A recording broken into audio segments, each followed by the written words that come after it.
Ever since high school, I've been fascinated by Japan. I think it began when I saw a documentary on the bright lights and kimono-clad women of the Ginza.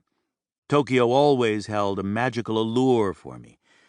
When I finished up at Bucknell, I enrolled in the U.S. Navy's Officer Candidate School in Newport, Rhode Island, and after I graduated, hit the jackpot and was assigned to the Yokosuka Naval Base near Tokyo. Elsewhere, my fellow officers were engaged in frightful combat in Vietnam, but here in Japan it was peacetime duty by day and long stretches of free time in the evenings. I was living the good life and loving it. For the first time, I felt like an adult in an adult world.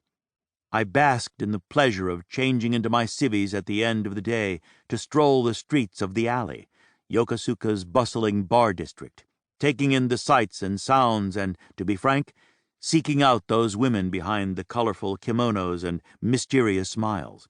And then one night, it happened. I was sitting with a fellow officer in a popular restaurant in the early hours of the morning when I spotted her. She was seated at a table nearby, and from the moment I saw her, I was smitten. She seemed petite and composed, her black hair done up in a neat bun in the back. But I was tantalized by her dark brown eyes, lively and mischievous, and when she spotted me staring at her, she boldly stared right back and smiled, and I was done for. A little while later, when I was checking out, we happened to find ourselves next to each other at the register. Okay, so maybe that wasn't just a coincidence on my part, and we started chatting. She was open and funny and had just a hint of the devil in her eye.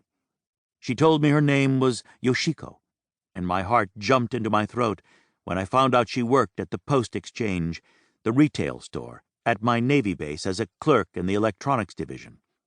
"Maybe I'll see you there sometime," she said, and I tried to discern if she was flirting or just being nice. I assumed the latter, but was hoping for the former. There was something about the way she presented herself, polite and mannered, but confident and assured, that made me feel like whatever was about to happen was as much in her control as in mine.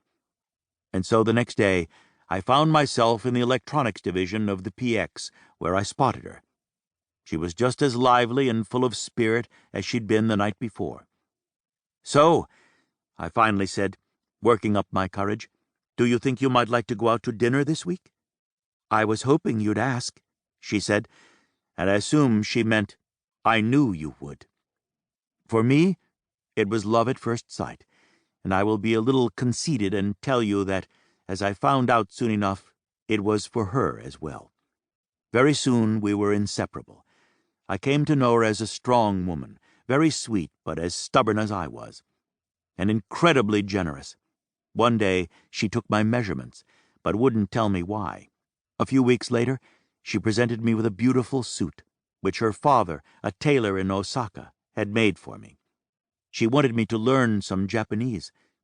"Dozo yoroshiku" and "hajimemashite" I learned to say when meeting someone, and she could never hide her giggles at how bad my accent was.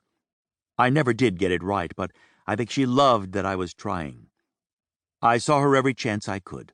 I remember one Saturday in early January when she took me on a day trip to Tokyo. We boarded the noon train and spent the hour's ride holding hands and putting our arms around each other.